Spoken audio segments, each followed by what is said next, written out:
हाँ तो दोस्तों, दोबारा आपका स्वागत है शिवम मोटिवेशन में। आज मैं आपको एक चीज़ सिखाने वाला हूँ जिसे हम कहते हैं साइकोलॉजी। स्पेलिंग इसकी शुरू होती है पी से, मगर हम इसको कहते हैं साइकोलॉजी। क्यों? क्योंकि वो उसमें खुद एक है, साइकोलॉजी में वो खुद एक कंफ्यूजिंग वर्ड है जो हमें भी कंफ्यूज करता रहता है। पी एक्चुअल में साइकोलॉजी में साइलेंट होता है। तो आज मैं आपको उसी चीज़ के बारे में सिखाने वाला हूँ। मेरा दोस्त है, डॉक्टर है, बहुत अच्छा डॉक्टर है। जो मरीज बड़े अस्पतालों में ठीक नहीं हो पाते वो उसके यहाँ एक दिन में ठीक हो जाते हैं। मैं एक दिन उसके पास गया, उससे पूछा, भाई तुम्हारे अंदर ऐसा क्या है जो बड़े बड़े डॉक्टर नहीं कर पाते और तुम कर लेते हो? तुम सब एक ही कॉलेज से पढ़े थे? उसने कहा हाँ भाई, हम सब एक ही कॉलेज से पढ़े थे, मैं कॉलेज का नाम नहीं लूंगा। तो उसने कहा, आखिर मैंने उससे पूछा कि तुम्हारे अंदर ऐसा क्या है जो तुम सबको ठीक कर देते हो और बड़े वाले लोग नहीं ठीक करते? तो उसने कहा एक्सपीरियंस। मैंने कहा भाई ये एक्सपीरियंस कौन सी नई बला आ गई, ये क्या चीज़ होती है? तो उसको कहते हैं एक्सपीरियंस वो है, एक्सपीरियंस को हम साइकोलॉजी कह सकते हैं उसके तौर से। वो कह रहा था वहाँ का एक डॉक्टर एक हफ्ते में जितने केस देखता है वो एक दिन में उतने केसेस देखता है।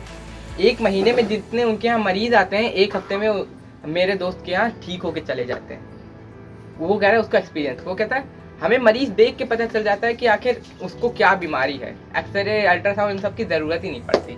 क्यों? क्योंकि मेरे पास एक्सपीरियंस है, मैंने इतने केसेस हैंडल किए हैं इसलिए। तो उसने मुझसे कहा है एक्सपीरियंस। तो चलिए आज हम टेस्ट करते हैं ह्यूमन साइकोलॉजी को। तो कुछ मत करिए, आप बस अपना फ़ोन नीचे रखिए, स्पीकर के पे करिए और अपने हाथ की, अपने बाएं हाथ की कोई 3 उंगलियां चूज़ करिए। जल्दी से चूज़ कर लीजिए। अपने मन में कोई भी फर्नीचर चूज़ करिए। जल्दी से चूज़ करिएगा, आपको फर्नीचर चेंज नहीं करना है। जल्दी कोई कलर चूज़ करिए। 1 से 10 तक के बीच में कोई भी नंबर चूज करिए। कोई फ्लावर चूज करिए। कर लिए चूज? बस अब यहीं पे बात शुरू होती है।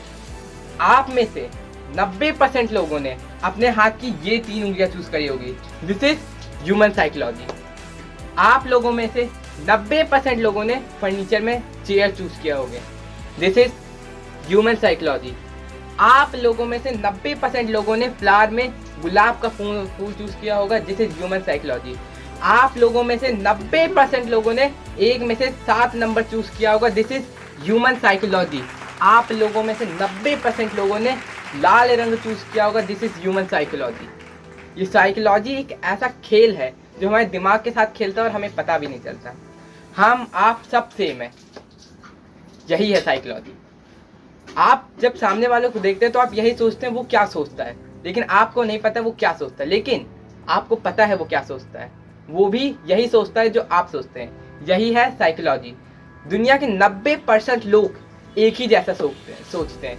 इसे साइकोलॉजी कहते हैं। साइकोलॉजी कई प्रकार की होती है। साइकोलॉजी एक डर भी होता है, खुशी भी होती है और किसी चीज़ के एहसास भी करा सकती है, भले वो ना हो। आपका फ़ोन है, आप एकदम ध्यान से उसको कॉन्सेंट्रेट करिए, उस पर एकदम फोकस करिए और किसी चीज़ से नहीं। सोचिए कि वो गर्म लावा है। 10 मिनट तक, बस 10 मिनट तक उस फ़ोन पे फोकस करिए। उसके बाद उस फ़ोन को टच करिए, आपके हाथ में छाले पड़ जाएंगे। आप कहेंगे ये तो फ़ोन है, इसमें तो ये तो गर्म भी नहीं है, तो मेरे हाथ में छाले कैसे पड़े? तो दिस इज़ ह्यूमन साइकोलॉजी। आपका दिमाग क्या सोचता है वो एक्शन आपके हाथ पे होता है। चलिए मैं आपको एक एग्जाम्पल के तौर पर बताता हूँ। एक व्यक्ति था, उसने मर्डर किया था, उसको फांसी होने वाली थी। तो डॉक्टर ने कहा आओ चलो इस पर एक्सपेरिमेंट करते हैं।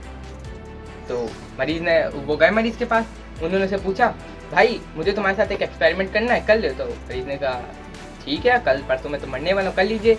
तो उसने कहा कि तुम्हें फांसी पर लटकाया जाएगा, तुम्हारे गर्दन की जो हड्डी होती है वो टूट जाएगी, तुम्हें 1-2 मिनट तक बहुत ज़्यादा दर्द होगा और कष्ट होगा, हम तुम्हें बस सांप से डसवा के 1-2 सेकंड में मार देंगे। तो उस इंसान ने सोचा 1-2 मिनट के दर्द से मरने से बढ़िया सांप के जहर से मर जाए, मरना तो मरना है। तो उसने कहा ठीक है, आप चेक कर लीजिए, मैं सांप के जहर से मरने के लिए तैयार हूँ। अगले दिन जब फांसी की डेट आई, उसको कुर्सी पे बैठा दिया गया, हाथ पैर बांध दिए गए। 20 फीट की दूरी पे एक बंदा सांप लेके, मतलब सांप लेके आ रहा है, कोबरा सांप है उसके हाथ में, वो लेके आ रहा है। जैसे 10 फीट की दूरी हुई, वो आके वहाँ खड़ा हो गया।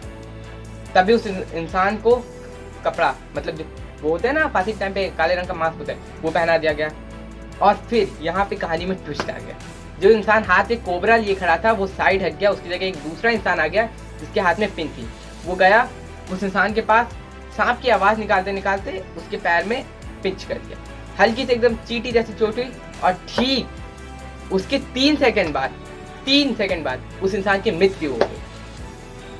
अभी तो रुकिए, कहानी में ट्विस्ट तो तब आया जब उसकी पोस्टमार्टम रिपोर्ट हुई। पोस्टमार्टम रिपोर्ट में आया वो आदमी जहर की मदद से मरा, बल्कि में उसे जहर दिया ही नहीं गया था। इसे कहता है साइकोलॉजी। उस इंसान के मन में वो पिन चुभी, इसका डर था कि उसे लगा कि उसने उसको सांप ने काटा। उसके दिमाग में जो डर था वो जहर बन गया, वो खुद ही शरीर एक जहर बनाने लगी और वो इंसान मर गया। इसे कहते हैं हम ह्यूमन साइकोलॉजी। जो हमारा दिमाग सोचता है वही असलियत में होता है। तो आप अगर अपने आप को दिमाग की सोचने की शक्ति पे काबू पा लेते हैं तो आप अपने पूरे शरीर पे, आप सब पे काबू पा सकते हैं।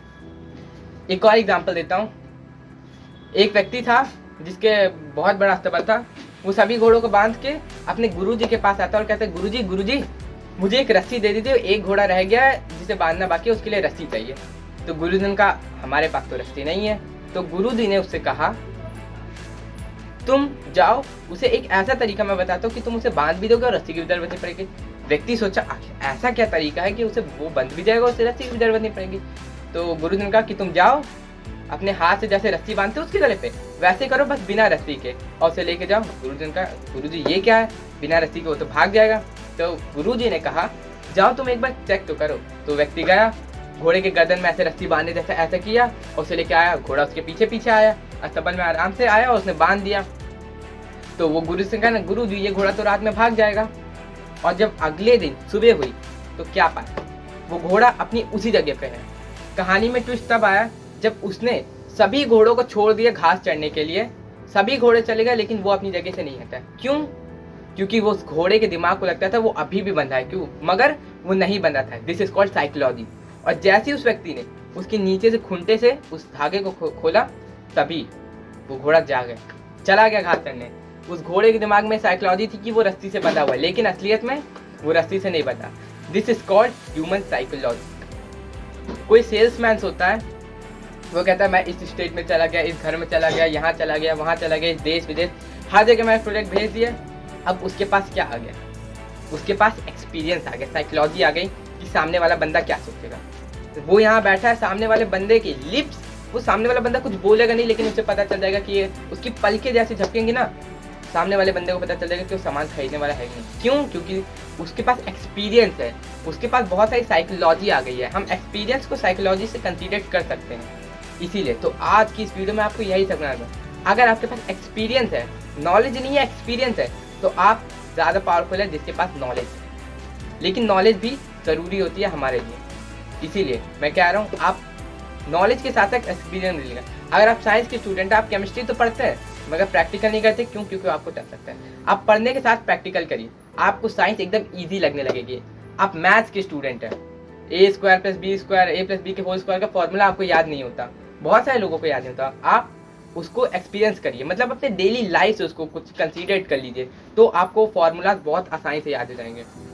साइकोलॉजी, अगर आपकी साइकोलॉजिक पावर स्ट्रांग है तो आप इस दुनिया में कोई ऐसी चीज़ नहीं है जो आप नहीं कर सकते। बस आपको अपने माइंड को कॉन्सेंट्रेट करना होगा एक ही जगह पे। तो चलिए आज की वीडियो में बस इतना ही। अब मैं मिलता हूँ आपको अगली ऐसी धमाकेदार वीडियो में। और हाँ, आप मुझे जाने से पहले कमेंट करके बताइए कि आप किस्मत पे भरोसा करते हैं या मेहनत पे, क्योंकि अगली वीडियो का मेरा टॉपिक यही होने वाला है कि किस्मत ज़्यादा ज़रूरी है या मेहनत। तो चलिए मैं आपको मिलता हूँ, बाय बाय, जय हिंद, जय भारत।